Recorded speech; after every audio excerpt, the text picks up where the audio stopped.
Welcome, everyone, to another edition of the Tony Sirianni podcast. We're very happy to have our friend Rob Bartenstein with us. Rob, thanks for being here. Good Kestra, to be Private here. Wealth, great to have you. So I think Thanks. people enjoy our conversations because it's not too hard for us to fill 20 minutes of time with the burning Yeah, topics of the day. Two things I really wanted to hit on were equity and the different notions of equity. That seems really big in our space right now.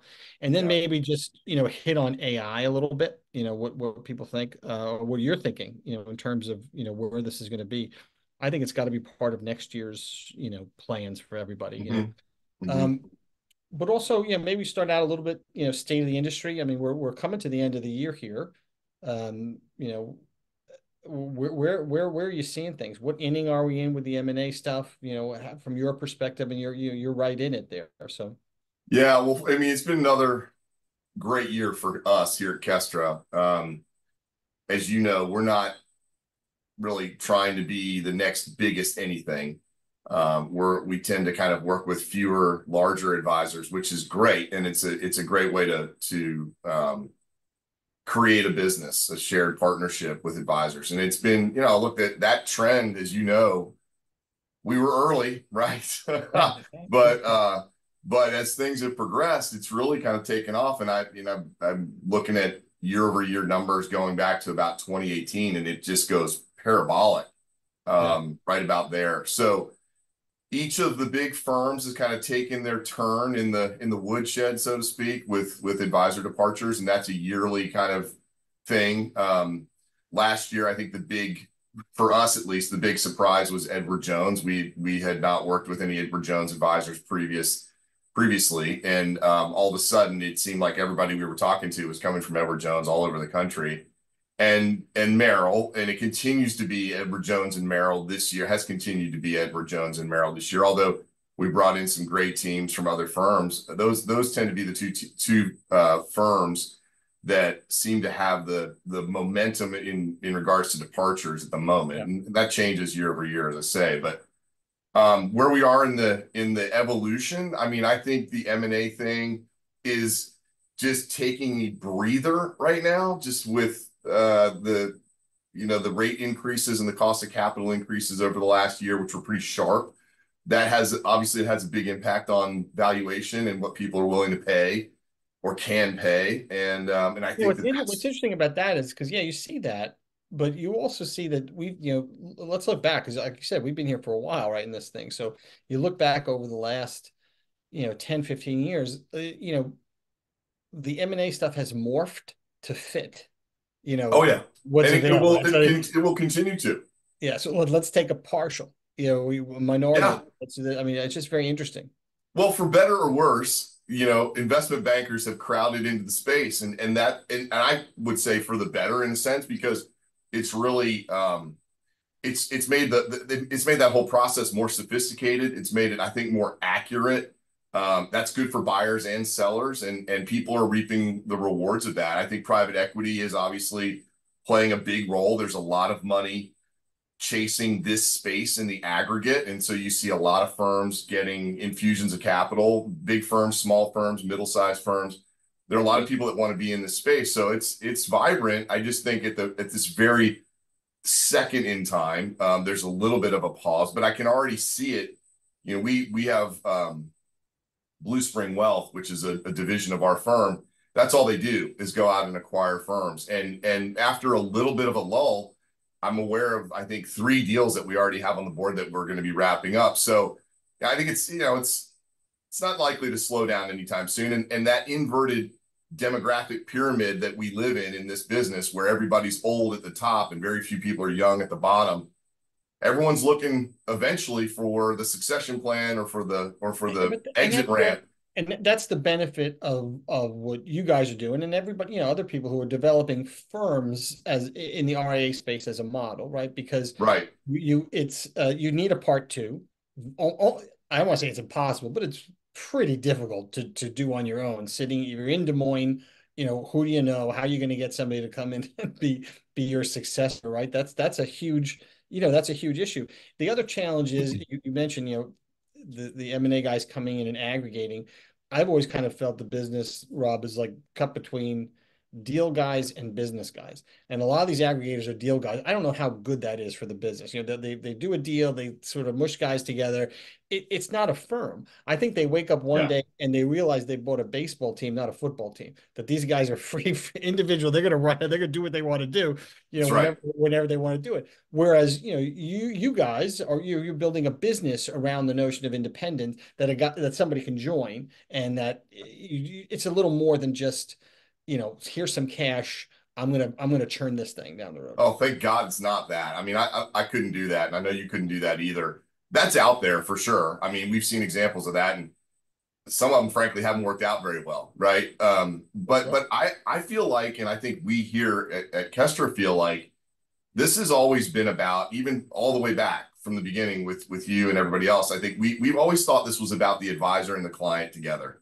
That's the center of the universe. That's the North Star. And if we keep that the North Star, then we're not always going to be right, but we're going to make a lot more correct decisions, directionally correct decisions. And that to me means it's we are building something. I'm not building something. Scott's not building something.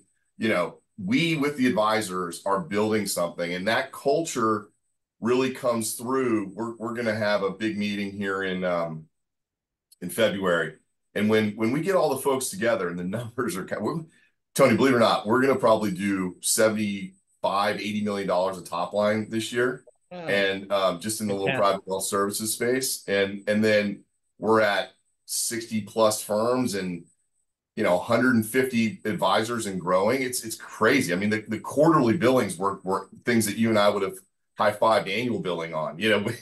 um, but that when we get those folks together, what shocks people, and they'll say this too, is the third party people kind of pull me aside and say, how do you get 100 entrepreneurs in the room to act like they're all one firm? And it's not because we're cajoling anybody to do it. It's just that's the environment. So you're right. You can choose aggregator, deal, money driven stuff, or you can choose build a business. And we've obviously chosen to build a business. Yeah, well, we've also worked with advisors for a long time, and I think I don't know, you read the wrong kind of newspapers or something that's, and even with us, there's always, you don't write about advisor had a great day. There's always this guy did something Right. stupid, whatever. Right. So, there's an element out there of, advisors are being kind of rogue independence, but I think they love being part of a team. My Yeah. experience has been that, and that's why, you know, Morgan Stanley, Merrill, they're not going away. They have a Right. people like to be part of, Right. something bigger than themselves. I just think that's human nature. The fact that you can get them to be part of something big, let them blossom entrepreneurially, that's the trick. That's And other right. places are, and that's where you can differentiate, right?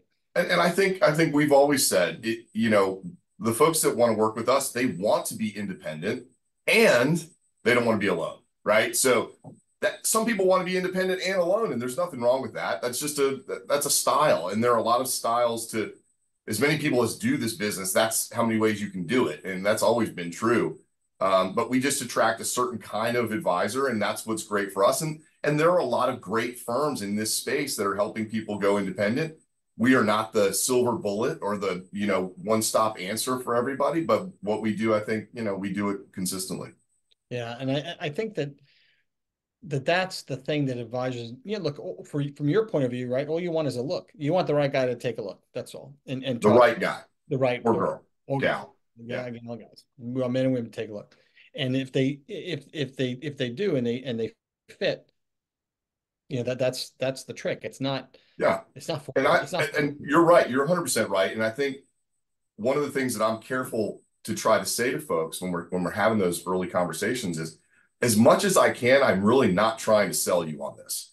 I'm trying to educate you about how it works and why it works. And if that resonates with you, then we've got something to talk about. And if it doesn't, that's okay. well, it's interesting. One of the things that you've done from the beginning a little bit differently is the real estate.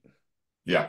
So talk about that a little, because you don't that you don't. I'm just thinking differentiators, for you guys. Yeah, well, You we don't sure see didn't out there. start out planning to be a REIT, but we become one. So, closing in on about 100,000 square feet around the country the hard way, about 2,000 or so at a time. But yeah, look, I think we're the only firm that does it end to end from day one till forever. And No, that I means, think that's true. I'm just trying to think of others. There really yeah, is really at least nobody doing the ecosystem like you are, and right. it's just because it's Well, too well, hard. It's too hard.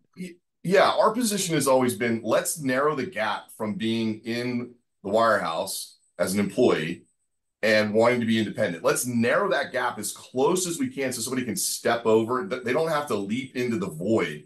Right. And leaping into the void, if you've been an advisor for 25 years and successful and never had to rent or build commercial real estate, that's scary stuff. You don't know A if you're going to be hassle. At a minimum, it's a pain.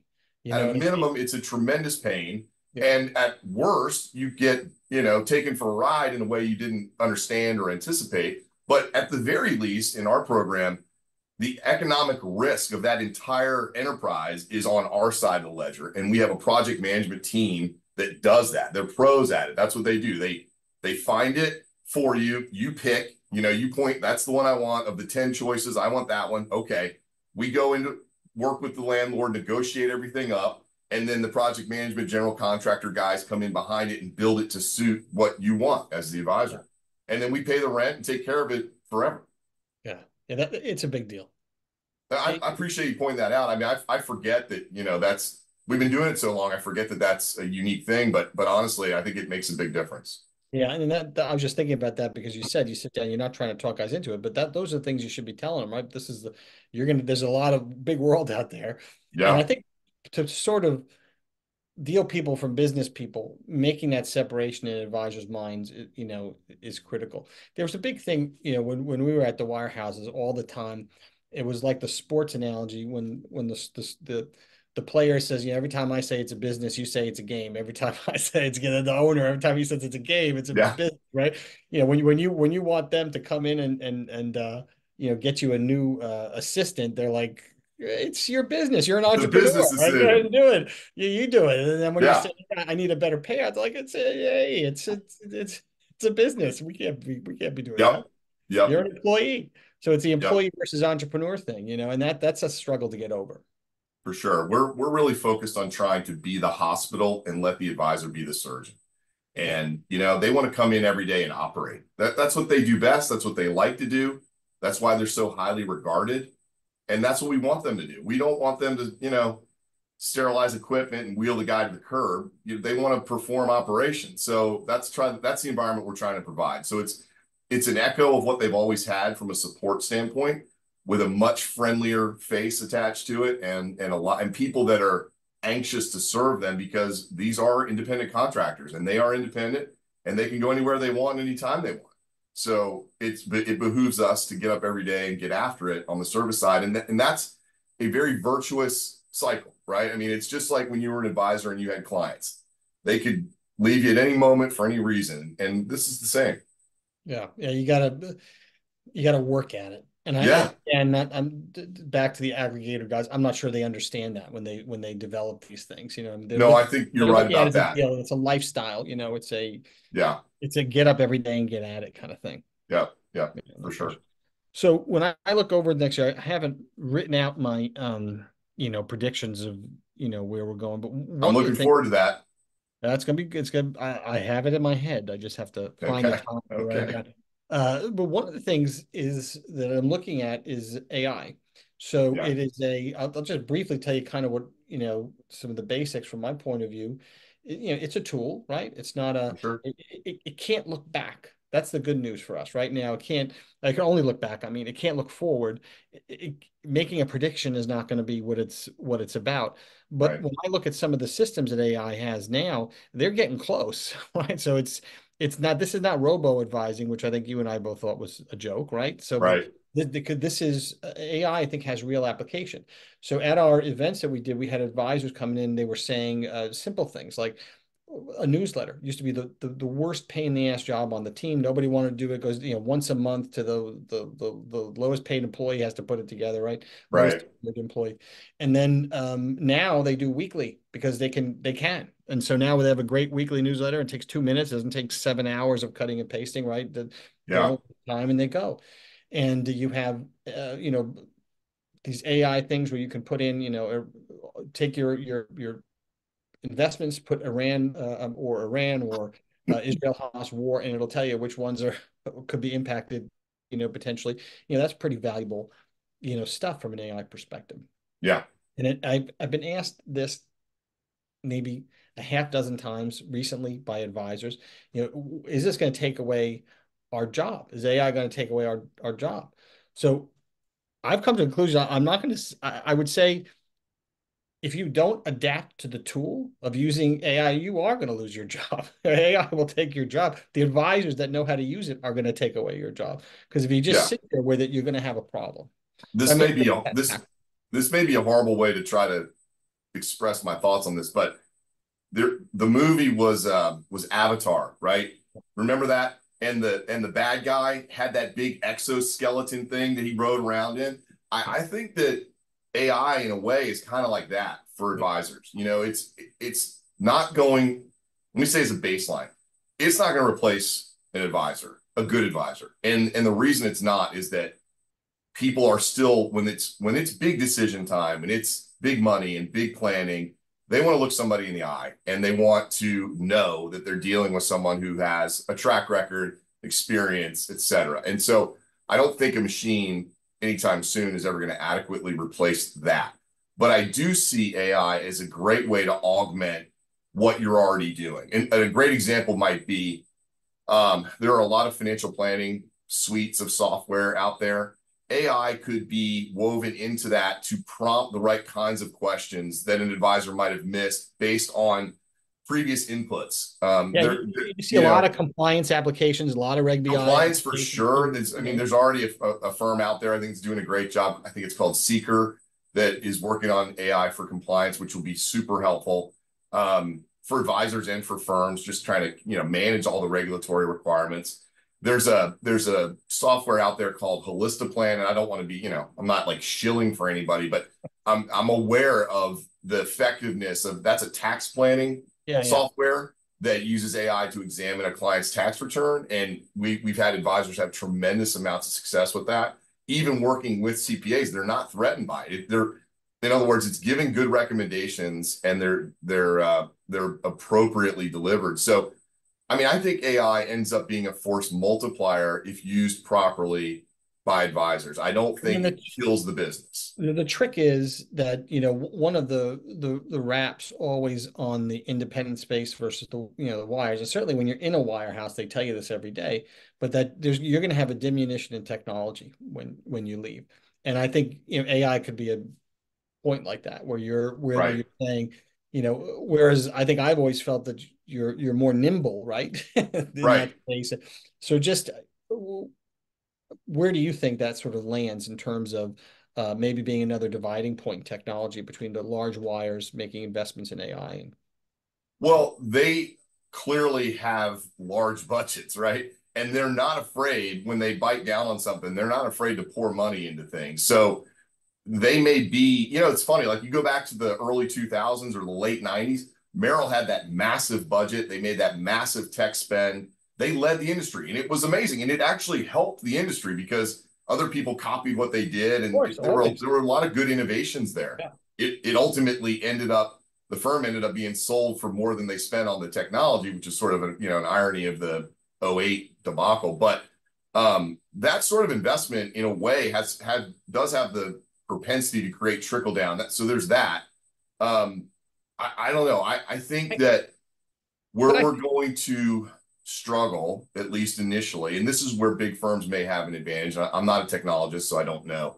But you've got a lot of public space in AI that would theoretically then have client information in it, which you can't have, right? So the question becomes, how do you Chinese wall that issue? How do you keep the private information private and still have access to the public cloud where the AI chat GPT type stuff lives? And maybe a large firm is able to solve that quicker given their budget. I don't know. I think because it's funny you mentioned large firm.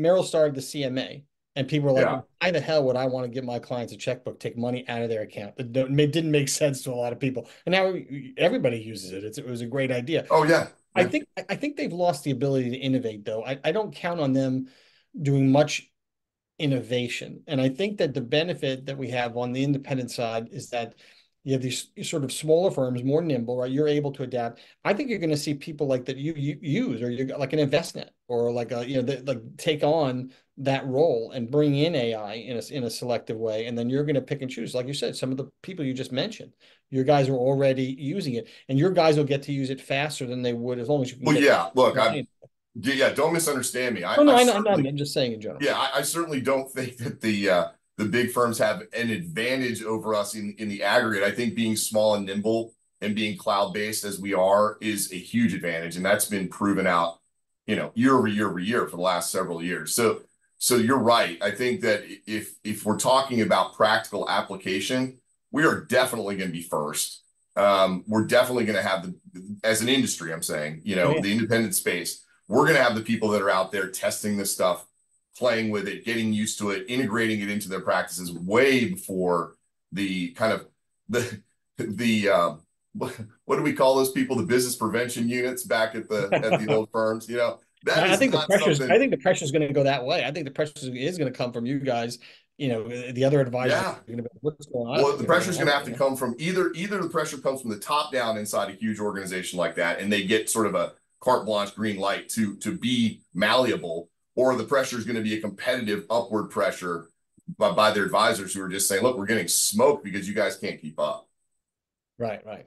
And I think that's kind of thing that clients want to hear about. People want to hear that they're dealing with somebody who's tech savvy, even if you're Right. just using marginal way in your book. I think it's important. Totally Well, true. believe it or not, we are out of time. Anything that I missed that you wanted to talk about today? Well, I know you'd mentioned equity at the front. I mean, I think just my quick snippet on equity, and I'm always thinking about, our peers, our former contemporaries, the guys that we worked with at the big firms and where they are today. I know that it's a tough mind shift. Everyone thinks about independence and think about payout. Yeah. My payout's going to be higher. And that's true. Yeah, your cash flow is going to be better. But what you're really doing is you're getting out of a cash flow world and you're getting into an equity world. And Yep. they couldn't be any more different. And at the end of the day, what's happening out there right now, to our earlier conversation about M&A, the individual firms merging, buying, et cetera, that stuff's still happening.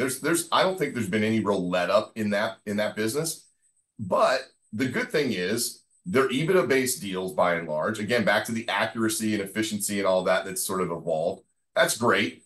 And they're going, these advisory businesses that are advisory based, that are clean and well run and systematic. I mean, those multiples are anywhere from probably low 6 to high 12, right? Mm. So what I always try and get folks to remember as they look over the fence, and that's who I think I'm talking to here, is that yes, cash flow will be better for sure. But you are going to now own an entity that at some point in your lifetime could generate 5, 10, $15 million of EBITDA at a 10 multiple. You do the math. I mean, I'm a lawyer like you. I'm not great at math, but that's not hard math to do. So that's where I think the independent space, it has a crown jewel that sometimes gets overlooked in the jet wash of everything else that's going on. That's also very And it's positive. it's two transactions. There's a transition element, right? But then Mm-hmm. there's you got to encourage everybody to think about part two and Yeah, what you got to be happens. long term. You got Yeah, to yeah. think long term. And the other advantage that you guys have is you have a balance sheet to work Yeah. with. I've done it without a balance sheet. Yes. A It's lot not as harder. easy. It's a lot harder. It's a lot harder to do. So the Yeah. confidence that you would have saying, I know these guys they'll buy my book when I retire. Yeah. I don't have to Yeah. go. That has been a huge a change for the better over the evolution of the firm for sure. I mean, having now being part of this balance sheet is that makes all the difference in the world in that context. Yeah, well, when you shake somebody's hand, you realize, hey, we're going to do this for you. So, Right. Exactly. Exactly. Yeah. Yeah. well, look, I'm glad we covered all that stuff. It's great to catch up. We'll do it again. Good And to see you. happy holidays. Have a Merry Christmas. Best of the family. Thank Hope you. we'll see each other in person sometime soon. Well, we'll see you at the events next year. We'll make sure we do Yeah. that. Sounds All good. right. All right. Thanks. Thanks, Sean. Bye bye.